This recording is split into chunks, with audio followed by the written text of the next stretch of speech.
Good morning. आज कल से आगे कल हम करा रहे थे अल्कोहल के रासायनिक गुण। उसमें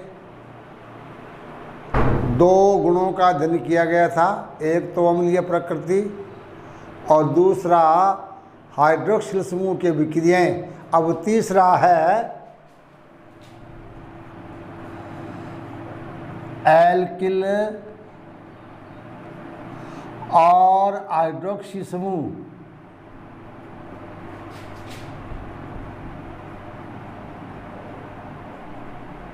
की अभिक्रिया। यानी अब तीन क्रियाएं ऐसी हैं जिनमें एल्किल समूह और हाइड्रोक्सिल समूह दोनों ही भाग लेते हैं। पहली क्रिया इसके अंदर है निर्जलीकरण,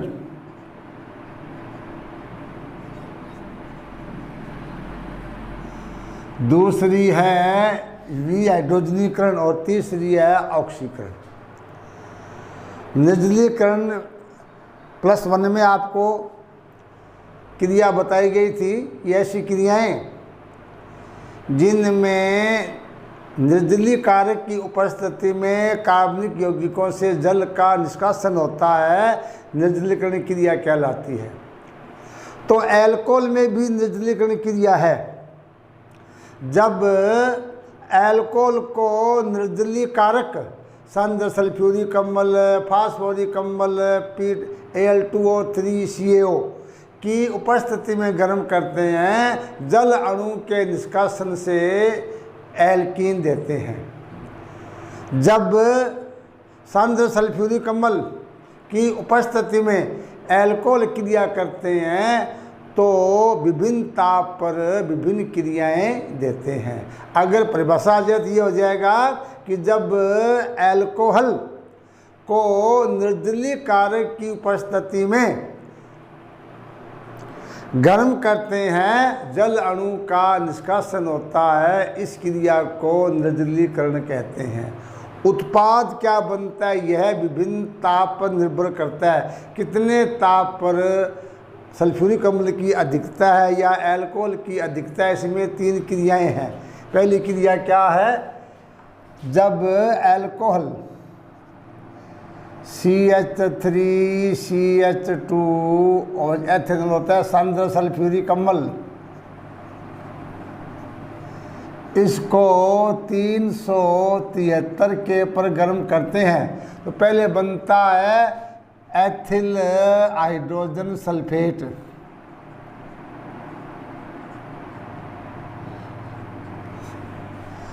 जो सांद्र सल्फ्यूरिक अम्ल की अधिकता में गर्म करने पर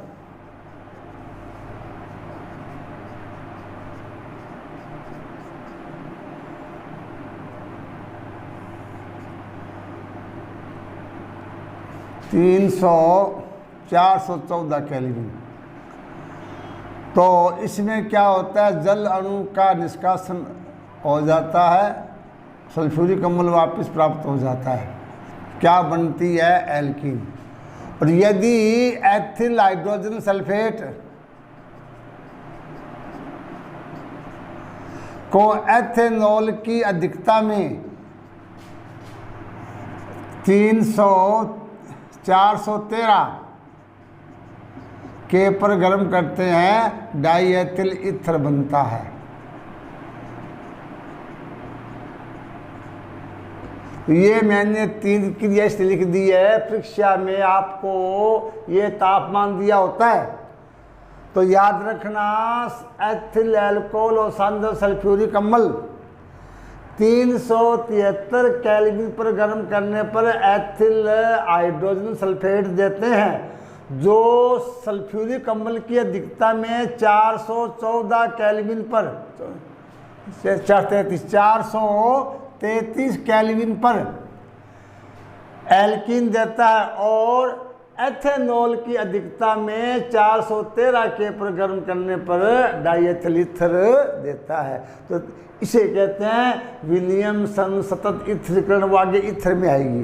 तो तो फिर इतने याद कर लीजिए कि एथेनॉल और सल्फ्यूरिक अम्ल की भिन्न भिन्न ताप पर होने वाली क्रियाएं, इन 3 तापों को याद रखिए। इन 3 ताप पर अलग अलग क्रिया होती है। आपके पाठ्यक्रम में क्या निर्जलीकरण की क्रिया विधि है, निर्जलीकरण की क्रिया विधि है, बोर्ड में आ जाता है।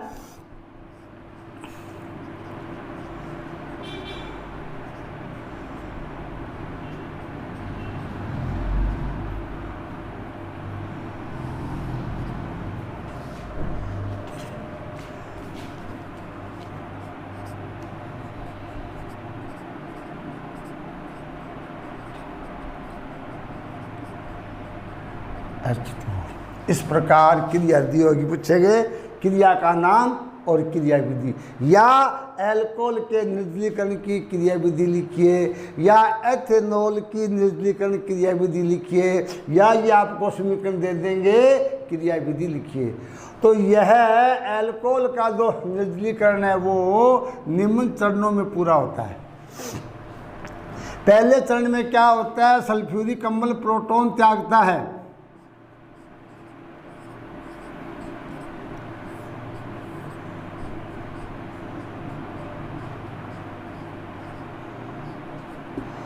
और ये प्रोटॉन एल्कोहल के द्वारा ग्रहण कर लिया जाता है।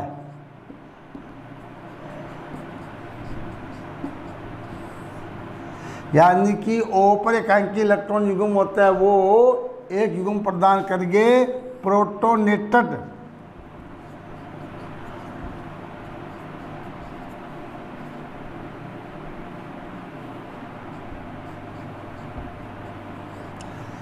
क्या बन जाता है, प्रोटोनेटेड एल्कोहल बन जाता है। तीसरे चरण में यह आयन जो बन जाता है ऐसा ही होता है, और C बॉन्ड O के मध्य बंध है वो कमज़ोर होने के कारण ये जल के रूप में अलग हो जाता है और क्या बनता है, कार्बोकैटाइन। तीसरे चरण में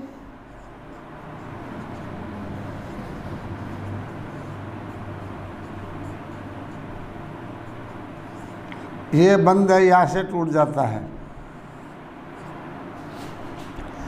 और कार्बोकैटाइन बन जाता है, जल अणु का निष्कासन होता है।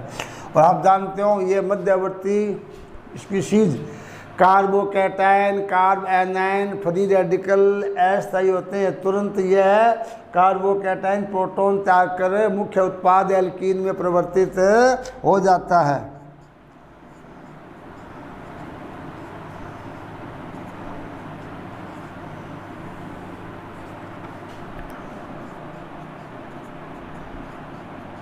प्लस H+, और ये H+ वापिस सल्फोनेट आयन द्वारा हाइड्रोजन सल्फेट आयन द्वारा ग्रहण करके वापिस सल्फ्यूरिक अम्ल में परिवर्तित हो जाता है।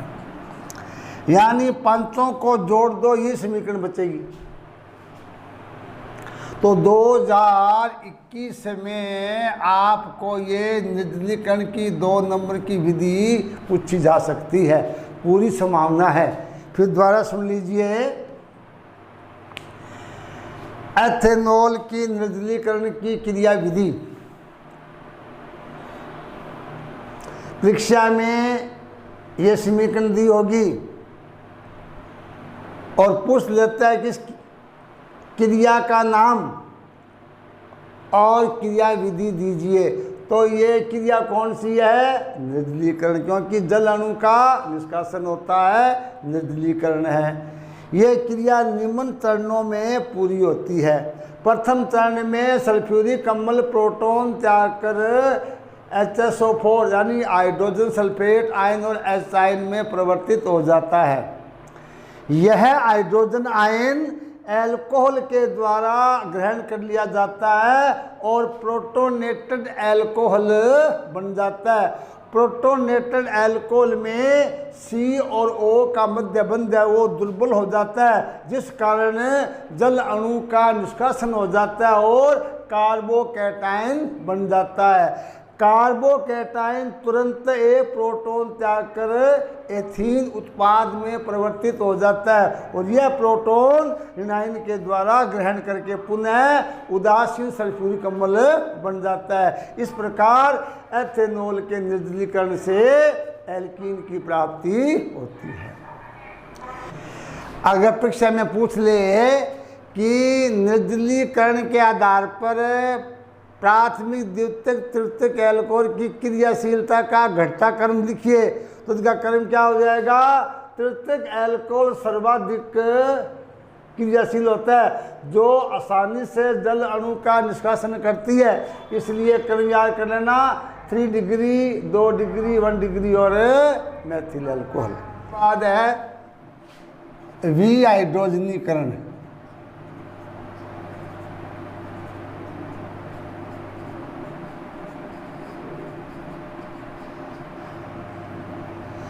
यानी कि हाइड्रोजन का निष्कासन। विहाइड्रोजन मतलब से विऑक्सीकरण ऑक्सीजन का निकलना, विहेलोजनीकरण हेलोजन का निकलना, विनाइट्रीकरण नाइट्रोजन का निकलना। तो अब हेडिंग है विहाइड्रोजनीकरण, यानी कि जब एल्कोहल वाष्प को 573 केल्विन पर कॉपर से प्रवाहित करते हैं तो हाइड्रोजन के निष्कासन से कार्बोनिल देते हैं। यदि प्राथमिक एल्कोहल की वाष्प 573 के पर कॉपर से या जिंक से गुजारते हैं तो एक अणु हाइड्रोजन के निष्कासन से एल्डिहाइड प्राप्त होता है। द्वितीयक एल्कोहल की वाष्प को गुजारते हैं तो एक अणु हाइड्रोजन के निष्कासन से कीटोन प्राप्त होता है, जबकि तृतीयक एल्कोहल की वाष्प को जब गर्म करते हैं तो उसमें जल अणु का निष्कासन होता है और एल्कीन बनती है। कैसे देखिए, पहले लेते हैं प्राथमिक एल्कोहल।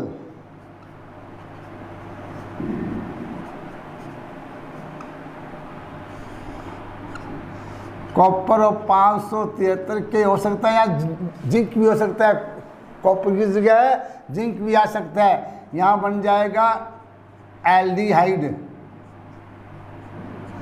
यानी कि 1 डिग्री एल्कोहल से क्या बनता है? एल्डिहाइड। एथेनॉल लेते हैं क्या बनता है? एथेनेल। और 2 डिग्री एल्कोहल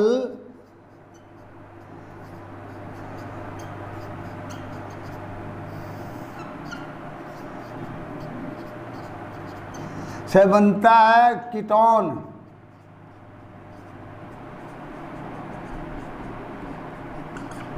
जब 2 डिग्री अल्कोहल की वाष्प को कॉपर से गुजारते हैं तो क्या बनता है? कीटोन।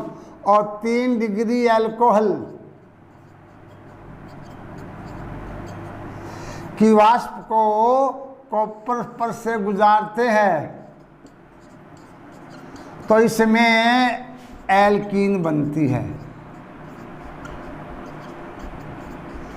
इसमें क्या होता है? जल अणु का निष्कासन। यहाँ ध्यान देना कि नाम तो है विहाइड्रोजनीकरण, लेकिन 3 डिग्री अल्कोहल में क्या बनती है? जल वाष्प निकलती है।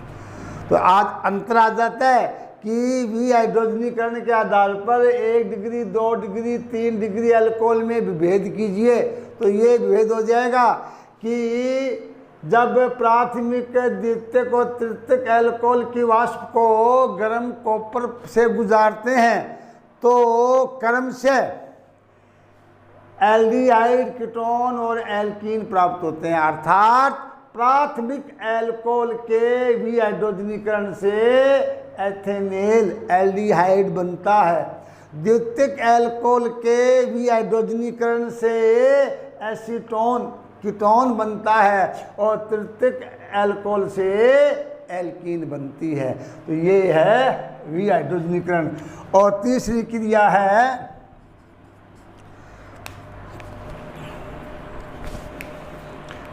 ऑक्सीकरण। कौन सी है? ऑक्सीकरण। ऑक्सीडेशन।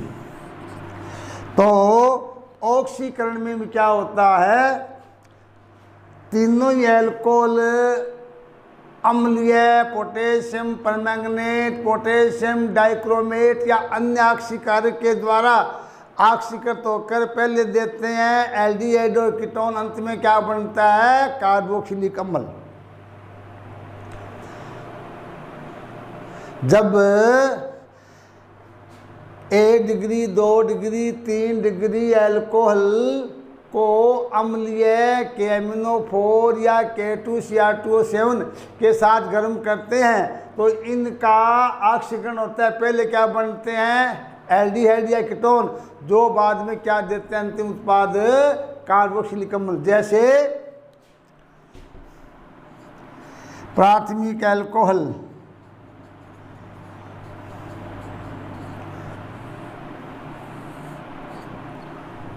ओ क्या लेंगे? KMnO4।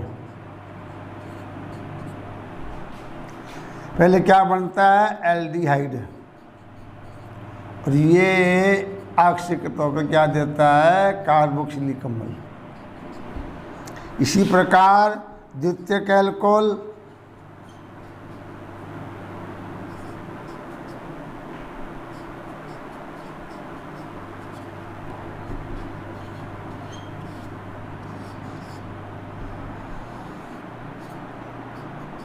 अम्लीय KMnO4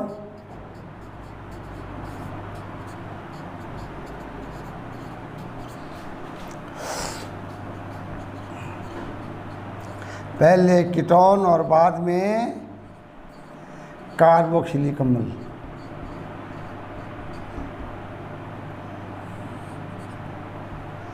और तृतीयक अल्कोहल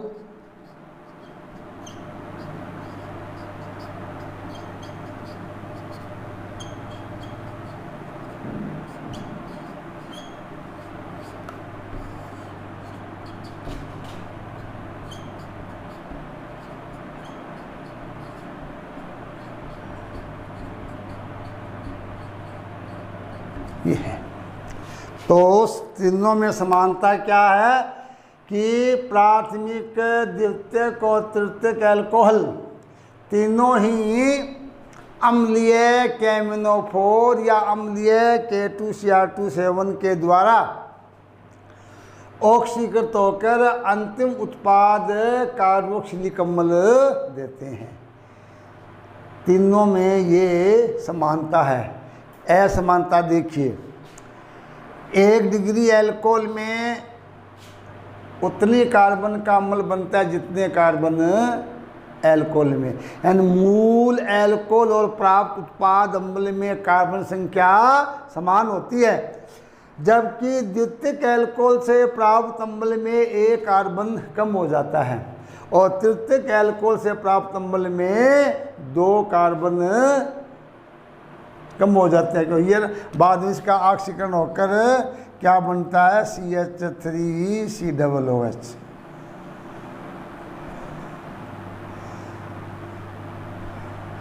क्या अंतर याद रखना है कि 1 डिग्री अल्कोहल में से 2 कार्बन है तो यहाँ भी 2 कार्बन है, यहाँ 3 कार्बन, यहाँ क्या होते हैं? 2 कार्बन है, यहाँ 4 कार्बन, यहाँ कितने कार्बन है? 2 कार्बन है।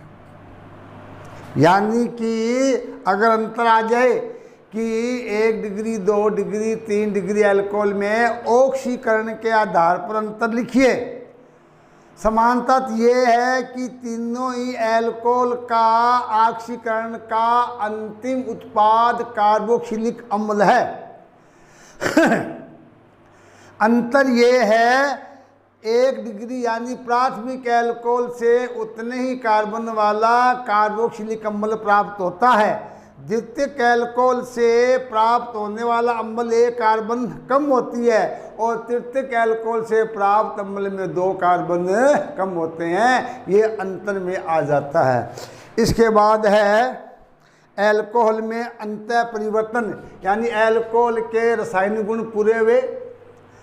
एल्कोहल अंतः परिवर्तन, यानी कि पूछ लेते हैं कि मेथेनॉल से एथेनॉल। नंबर 1,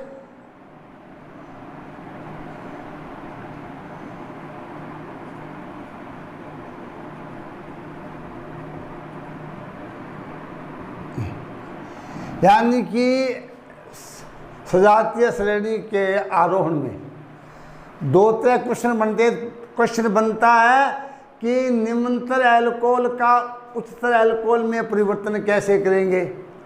यह आपको दे देगा कि निम्न अंतः परिवर्तन को कीजिए मेथेनॉल से एथेनॉल। अब इसको कैसे करना है। मेथेनॉल, पहले इसकी क्रिया कराओ आप।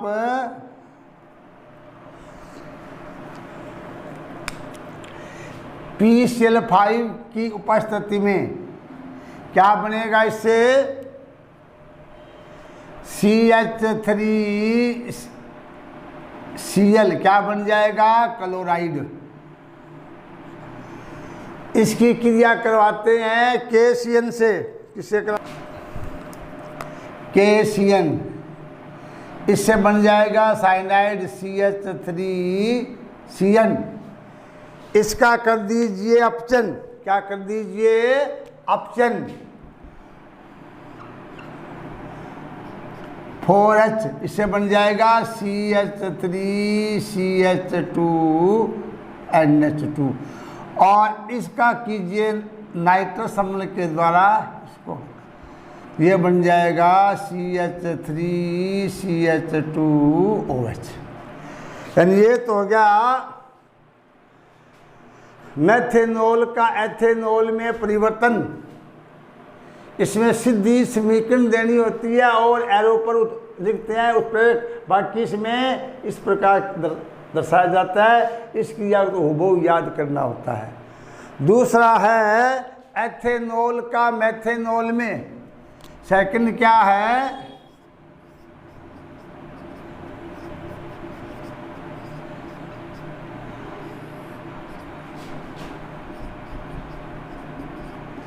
यानी कि उच्चतर एल्कोहल का निम्नतर एल्कोहल में परिवर्तन।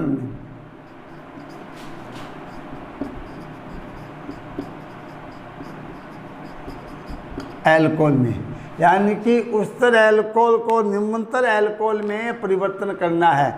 पहले क्या लेंगे, एथेनॉल। क्या लेंगे, एथेनॉल।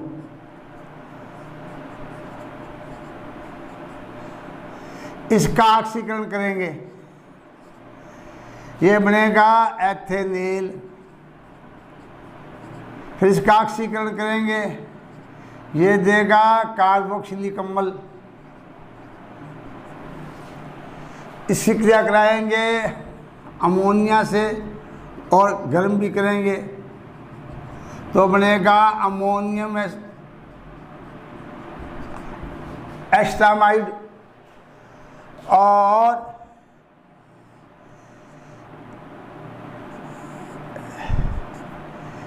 इसे कराएंगे ब्रोमीन और KOH। ब्रोमीन और KOH से क्या बनता है, इसमें मेथिलेमीन। मेथिलेमीन की क्या NOCl नाइट्रोसिल क्लोराइड, तो बन जाएगा मेथिल क्लोराइड। और इसकी क्रिया करा दो जलीय KOH, तो क्या बनेगा, मेथेनॉल। ये अंतः परिवर्तन है। इसको बुक में भी दिया हुआ है, इसको तो याद करेंगे। ये समीकरण आपको देनी होती है। 2018 में आया था कि मेथेनॉल का एथेनॉल में आया था, बोर्ड में हो सकता है इनमें से एक आ जाए। तो ये अंतः परिवर्तन है। किसमें, मेथेनॉल का एथेनॉल में, एथेनॉल का मेथेनॉल में। तो ये थे अंतः परिवर्तन। इसके बाद है एल्कोहल में अंतर, यानी जो 1 डिग्री 2 डिग्री 3 डिग्री अल्कोहल है, इनमें अंतर। इसके लिए यहाँ निम्न नेक्स्ट टॉपिक है 1 डिग्री 2 डिग्री 3 डिग्री अल्कोहल में अंतर। इसमें अंतर किसके आधार पर है? ल्यूकास अभिकर्मक, दूसरा विक्टर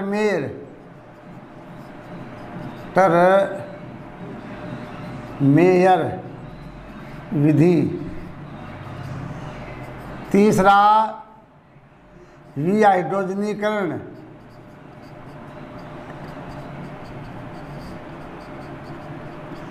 और चौथा ऑक्सीकरण।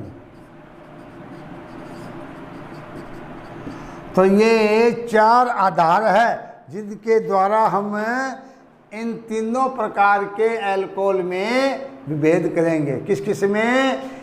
बोर्ड में आ जाता है कि ल्यूकास अभिकर्मक के आधार पर प्राथमिक और द्वितीयक अल्कोहल में विभेद कीजिए, विक्टर मेयर विधि के आधार पर अंतर दीजिए, विहाइड्रोजनीकरण के आधार पर अंतर दीजिए और ऑक्सीकरण के आधार पर अंतर दीजिए। ये टॉपिक आपको कल कराएंगे। आज का टॉपिक यहाँ तक ही है, नेक्स्ट कल। Okay, thank you.